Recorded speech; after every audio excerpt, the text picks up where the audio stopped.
right.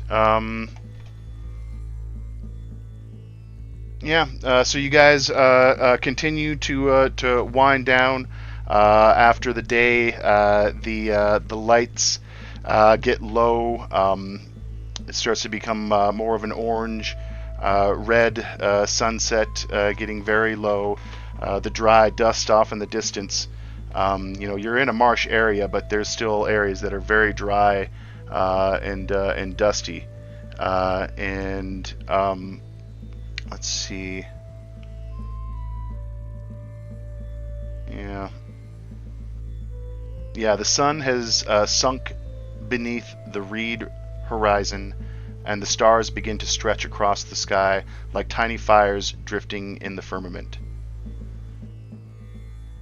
The village gathers around the cooking hearth. Clay platters are passed hand to hand. Grilled fish split open with reeds, flat barley cakes spiced with wild herbs, and mud-roasted birds crackling with fat. Children play nearby, elders nod watching the fire more than the conversation. The clay gatherers sit apart, quiet and alert, eating methodically. They still haven't spoken a single word. Uncle Lilu sits beside you now. His priest robe is loosened at the neck. After his forearms are smudged from helping clean the crocodile. He laughs with your cousins, compliments the way Zero has retold the tale of the hunt 3 different ways in the last hour. And he sips from a reed cup of fermented date drink. This is another thing I looked up. First of all, beer would have been a thing. Fermented things would have been a thing. Looked up even drugs and hallucinogens, opium,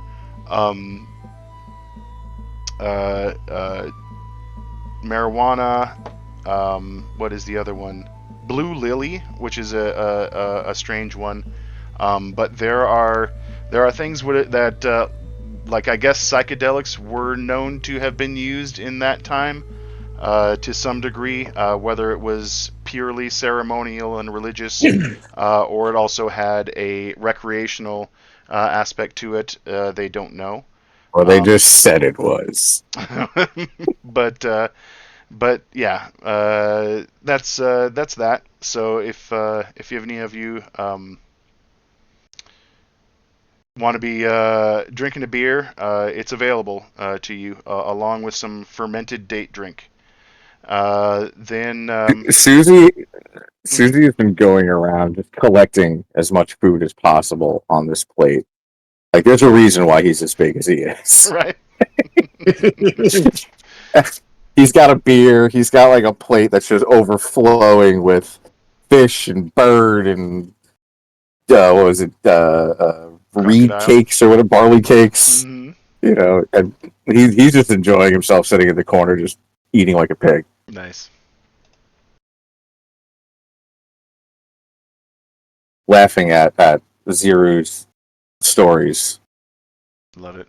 Because in his heart he knows, no, that is not how it happens.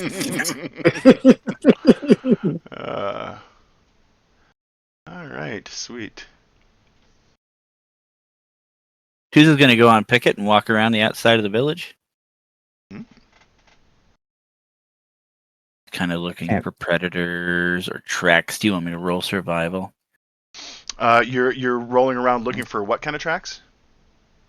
Just large animal tracks, predator tracks. Oh, or, sure. Food. Absolutely. Yep. Roll survival as you kind of want to. Yep. Before the sun gets too low, you want to know what beasts have been around the village. Time to take a status update and assess the danger situation. I think I get advantage in the terrain from Natural Explorer. Let's see here. Whoop. So it's a 21 with advantage. Sweet. Grasslands. Yeah, you do a very thorough perimeter You do notice some boar tracks that are quite large, but it doesn't seem to be anything that concerns you. It just seems Okay. to be something that came by during the day. It didn't stop and root around, or it doesn't seem to be living in the area, which is good. My Hey, bad. hey, hey, hey! Welcome, welcome, welcome. Gosh darn. Whoop, whoop. To Ash face. Oh, the jokes that are going to come from that. So the dinner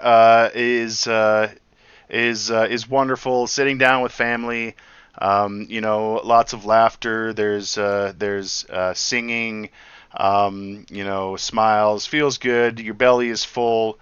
And when it's all done, Lilu, sitting next to you, um, you know, uh, beckons you all to lean in and listen to his words. He says, um, "I know you've had a long day, and thank you for this amazing meal. I've had to walk all day too. Remember, Uncle Lilu just showed up this afternoon. He usually is in Eridu, doing his priestly duties. Sometimes he'll show up back at home. Um, usually at expected times, but he seems to be kind of here from out of nowhere. So you're interested in hearing why he's here and why he hasn't, um, but he beckons you in. And he says,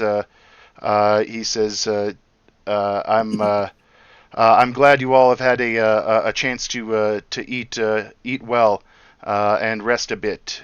He says, I have a great task to ask of you.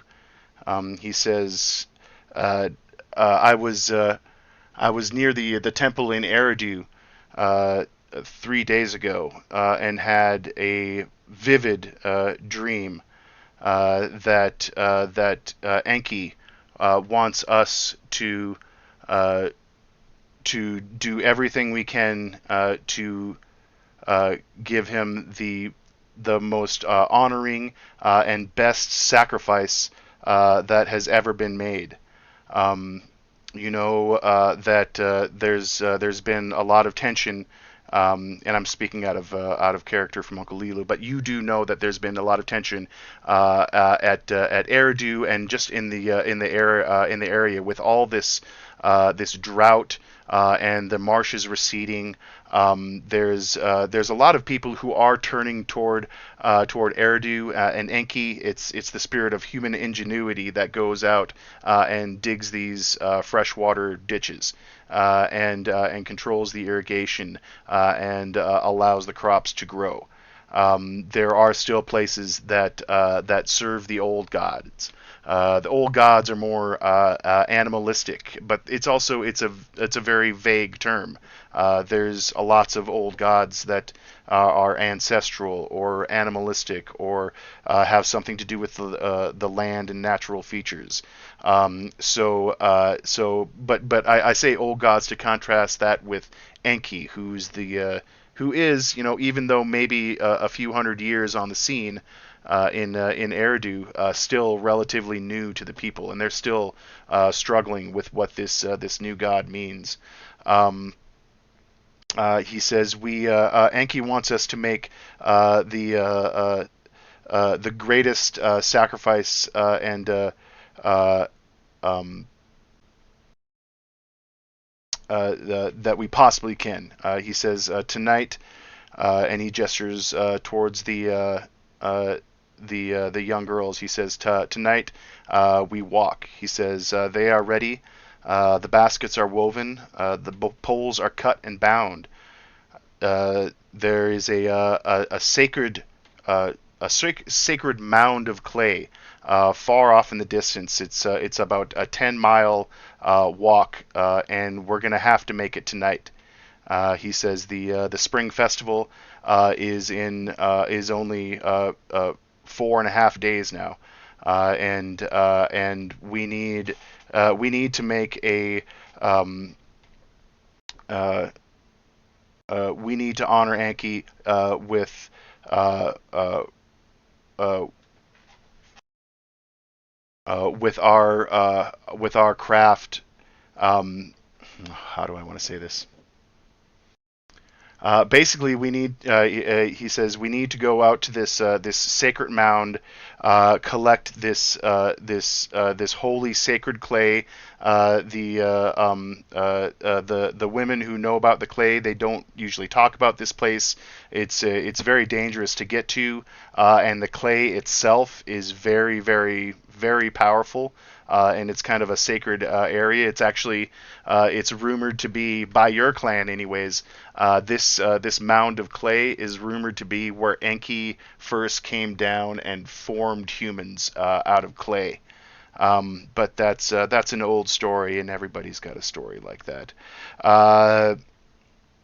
But he says the trail to this mound is long, 10 miles through moonlit marsh, but the stars are bright and the water is calm.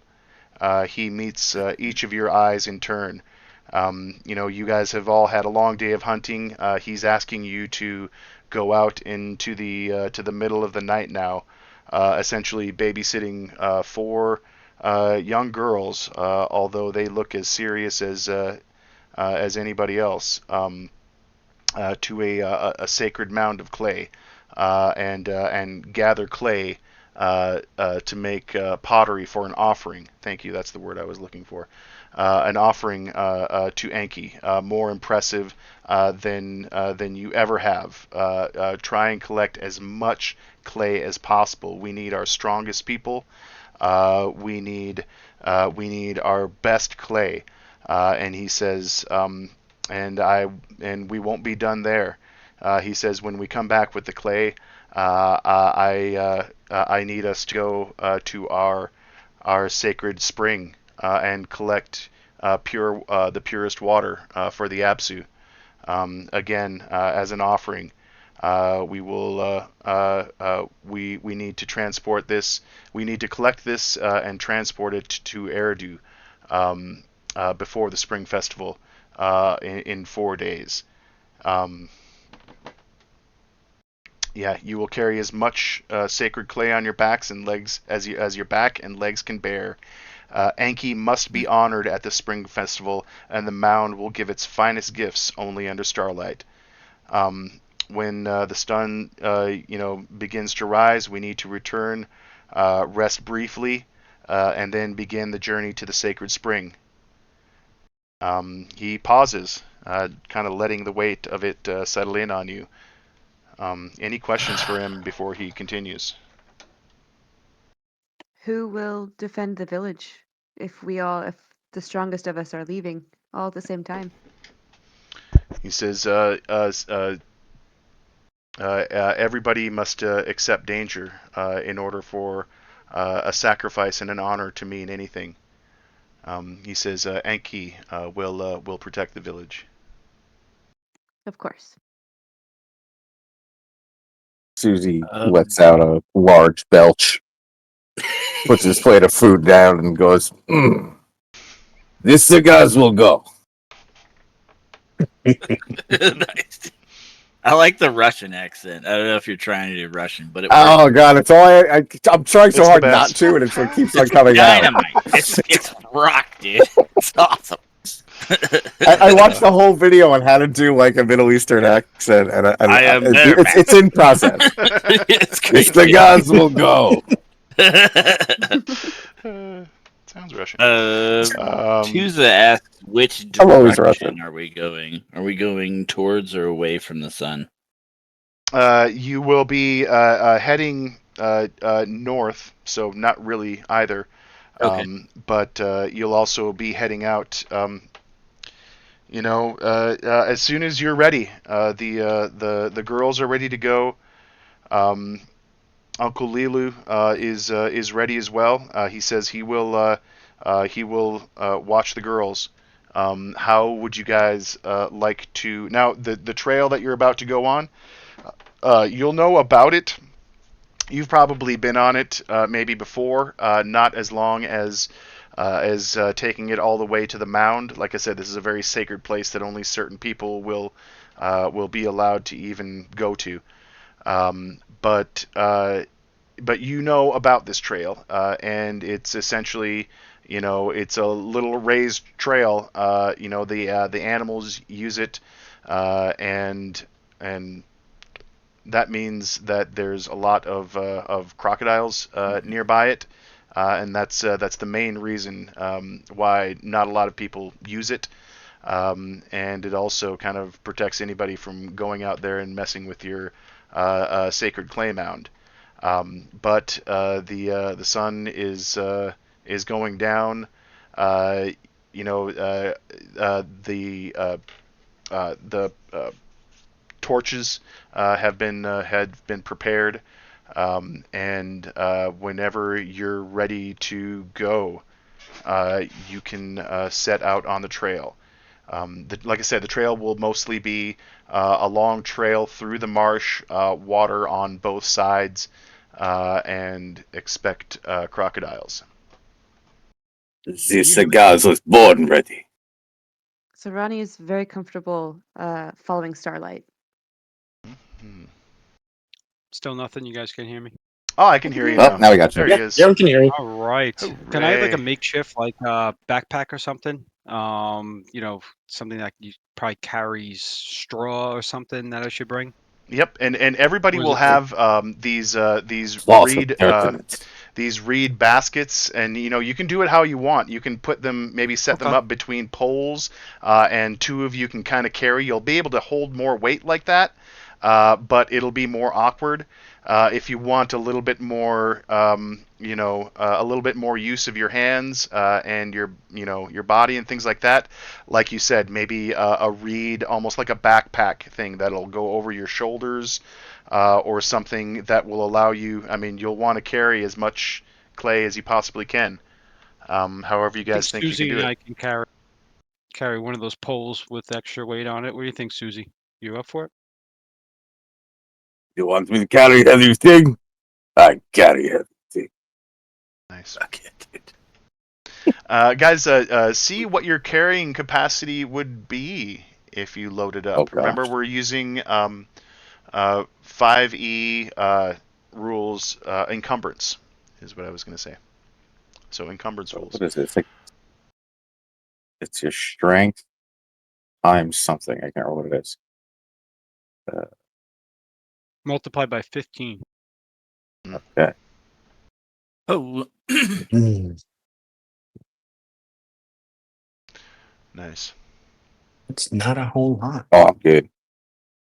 it's 70 pounds for me. If we, I mean, they were making, we could use reeds and sticks, decently long sticks to kind of make like a sled or something just to drag behind us. Mm-hmm. I don't know how much we could really carry there, but with a couple of people, we could probably increase what we're taking with us. I tried editing my inventory for things like crowbar and hammer, but I can't get them to leave my weight actually.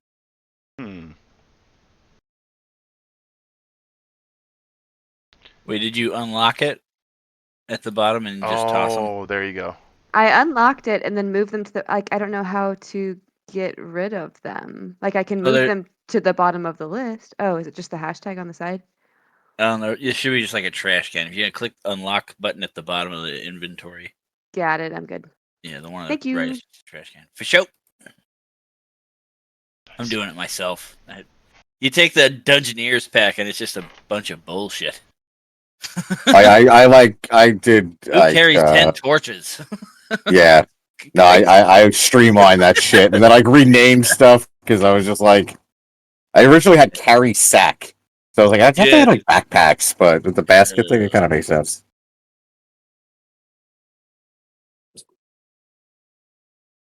What's a pitten? It's to climb Oh, yeah, mountains. one of those climbing things. Yeah. It's the spikes you drive into rocks to run your rope through. All right, who's going to take the lead? It's going to be a lot of the trail is going to be almost like single file. You can't. It'll be hard to put even two people side by side of each other without slopping through the marsh in some places. So how do you all want to go through there? What's the marching order?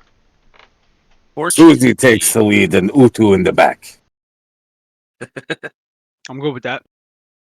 I'll be ahead, Makes sense. sneaking ahead of everybody. Our party isn't slowed by difficult terrain. I don't know if that's a factor because I've got natural explorer. Nice. We can't get lost except by magical means. Leave it And to us. heck yeah, dude. You haven't played with Borgo and me.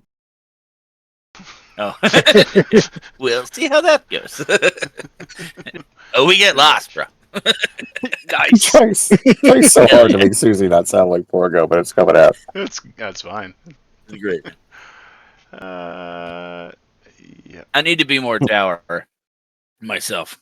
I'll start getting into character. You're inspiring me. It's I'm alright, not I'll be even happy in kidding. the middle. All right. So Tuza is going to be out front. Hell yeah. Kind of far out front, Good. or so Suza. 40 yards, maybe. At the edge of like audible range, sure. Or did you say Imagine you- Susie? Imagine you giving hand signals and just Susie looking at you like, what? What? So Utu is taking the rear. I think he is being attacked by bees.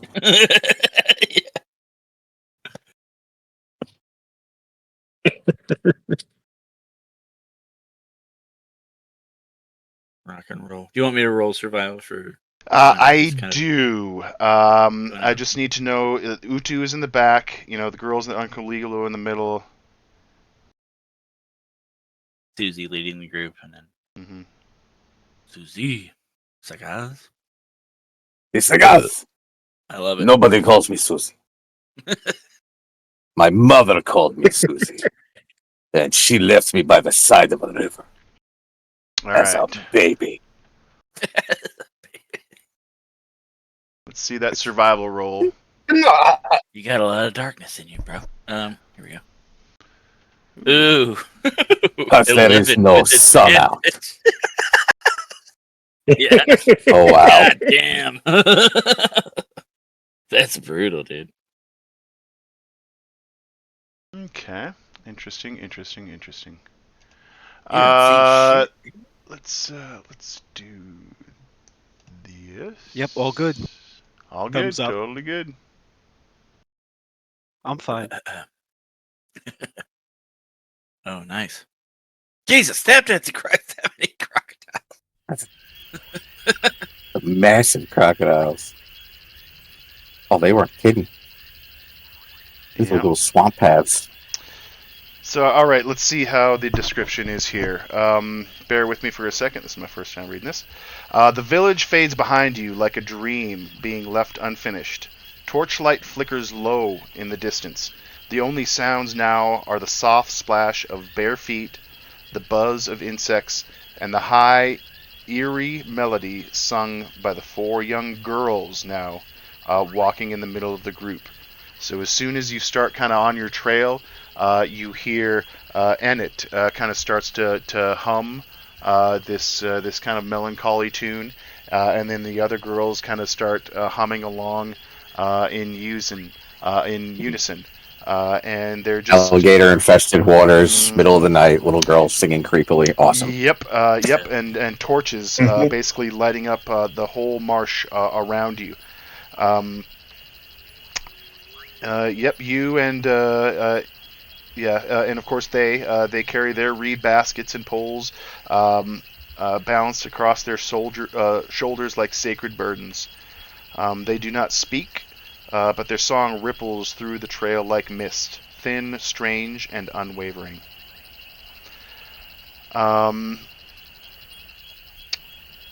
You continue to walk, for miles. Some of the trail is rather wide and dry. Other parts are just like this picture you see here, just very narrow. After about uh, after about 5 miles, you've been walking for a while. You do notice in some of the marshy spots off in the distance, you see little eyes shining back at you, and then blinking and going under just black ripple water. Um, but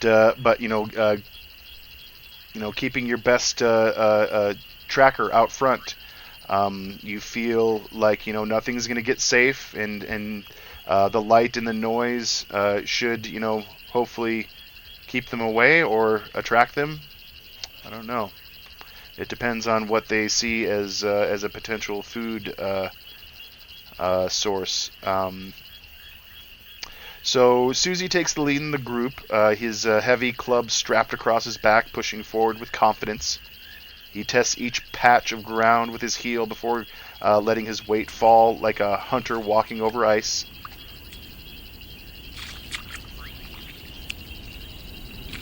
I don't know what ice is. Mm-hmm. I know, right? What would they know about ice? Yeah, behind him, the girls are walking in a careful rhythm. Uncle Lilu walks just behind them, humming quietly as well. His head bowed in reverence. Utu is bringing up the rear, ever watchful, eyes sweeping the reeds on either side. His steps are deliberate. His fingers brush the beads on his sash.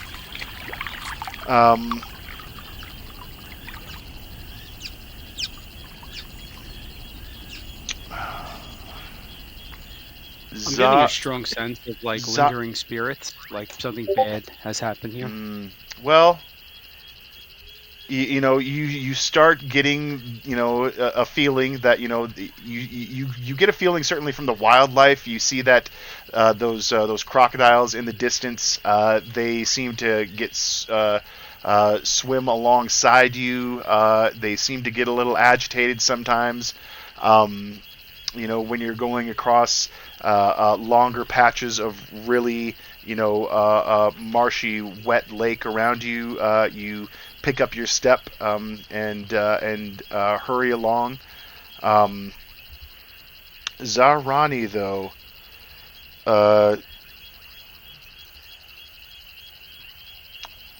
Yes? yeah, the humming of the girls drifts back like a spell. The squelch of footsteps, the tug of dew-wet reeds, the soft jostling of poles. Zarani walks among it all in silence, eyes on the path, breath steady. The marsh is alive with texture, but hushed in sound. Then she notices something shifts in the sky. She slows just for a moment, blinking through a break in the reeds.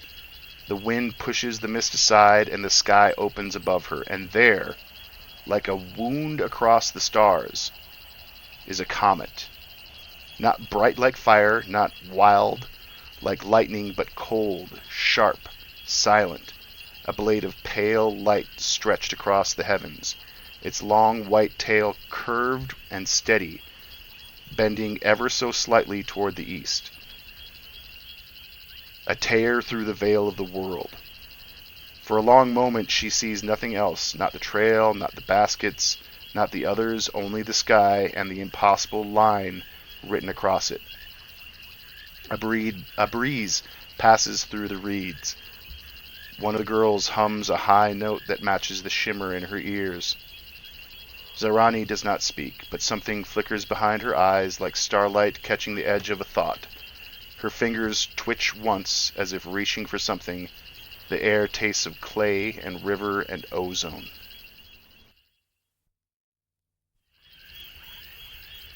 Uncle Lilu, still walking beside the girls, glances back once toward her and says nothing.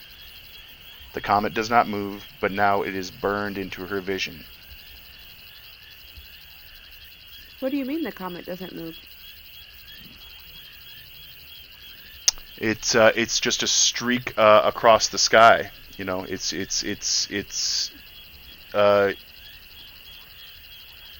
I mean, comets, when you see them, they are streaked across the sky for quite a while. This one you just noticed. Who knows how long it'll be there? Okay, I'd like to take note of the pitch that the girls are singing that kind of resonate with the, I guess, the sound of the comet, Okay. and just kind of like hold on to that internally. Okay. Awesome. Hmm. Lilu doesn't like offer anything to the group. Like, who all saw it? Was just Zafrani? So Ronnie was the only one who saw it. She doesn't say anything. Everybody Okay. else No. is probably eyes super focused on the marsh and on crocodiles, on their footsteps. Yeah. Zarani is kind of Sure. a stargazer. Um, Hell yeah, dude. and she's not saying anything.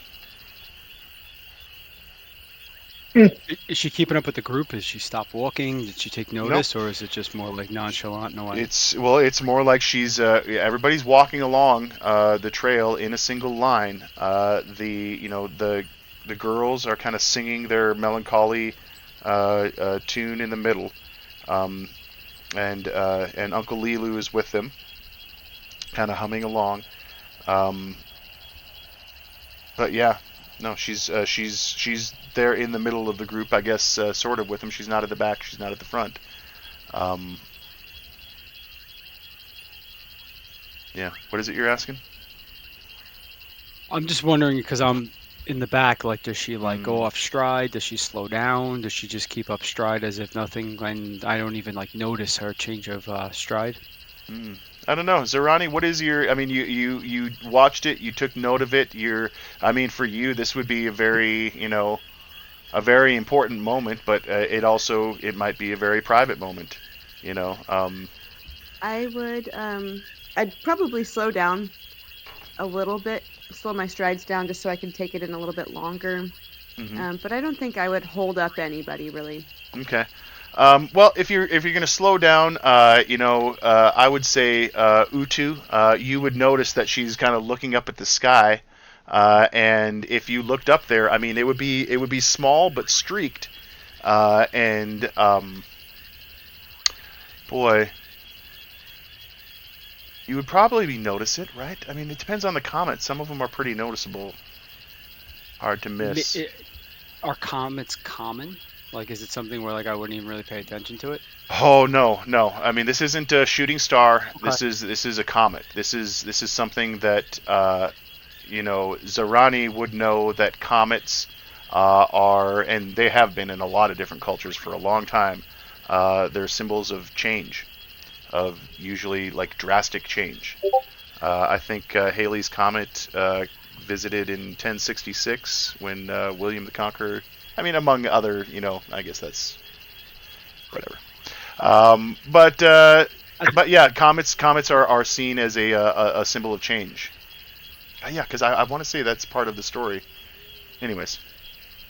Well, as a quiet person in general, I probably don't even acknowledge it. Mm-hmm. Maybe take note of it, but just keep in my thought. Mm-hmm. Yeah, it's an omen for sure, and that's what you would see a comet as. It is an omen of great change. Great change on the horizon or happening now. Let's see here. It's better than bird sign. Can I make some kind of religion check or anything to see if I can tell good omen or bad omen at the very least? Hell yeah. Um, What do the tablets portend? Go ahead and yes, make a. I'll let you be either religion or arcana, whichever one you decided to proficiency in. God, I just want to drop that in regular conversation.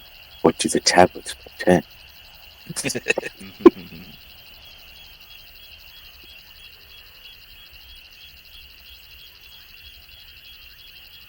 Ooh. 13. Hell yeah.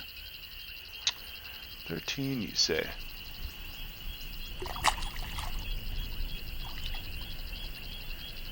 You say?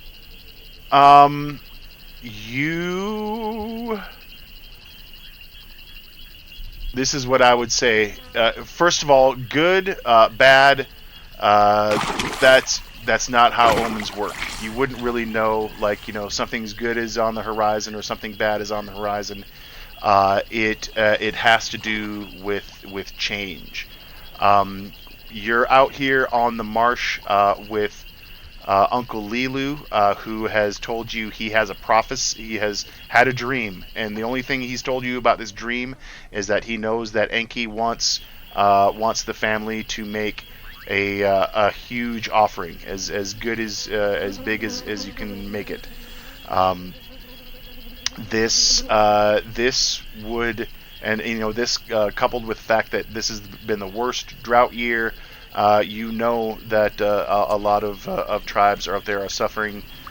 You would know that just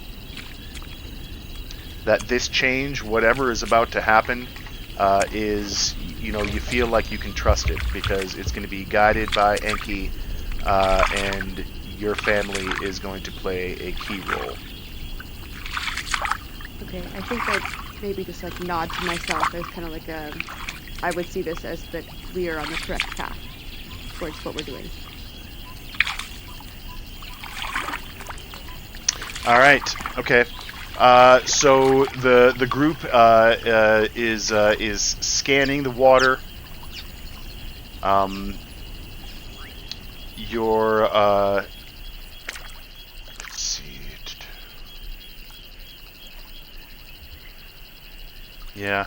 Tuza, out front, scouting as best he can. Let's see. You rolled a 12 on yours. Is that? I rolled an 11. 11, yeah, and that was with advantage. Yeah, that's. Yeah, buddy. All right. Okay.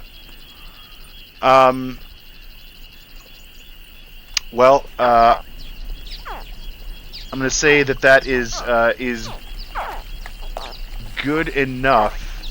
Okay. Yeah, because as you are continuing on down the trail, it really does start to narrow, and now you see essentially what we see here on the map: crocodiles on both sides of the lake, beginning to pick up your step a good amount. Suddenly you see a crocodile is advancing very quickly towards the center of the group. A quite large crocodile, large enough that it looks like it is about to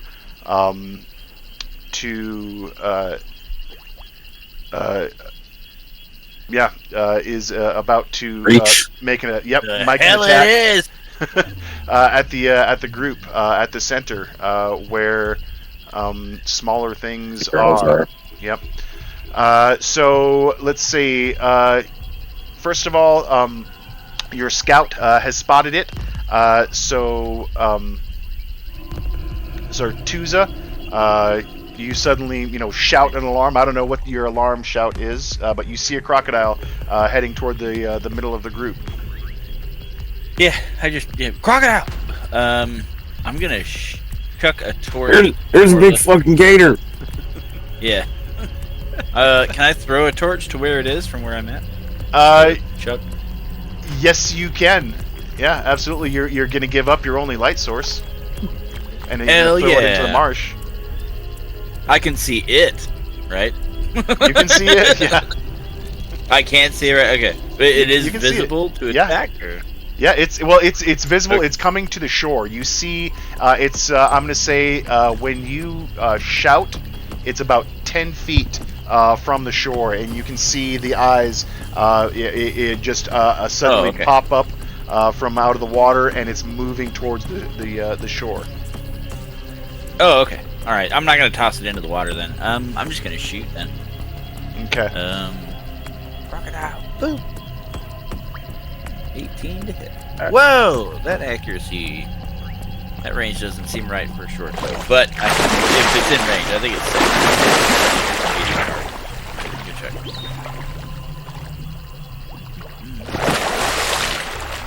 Okay. Here's what we're going to do. Everybody roll initiative as I sit here and wait for this Baby. crocodile thing to load up. Just give me just 1 second.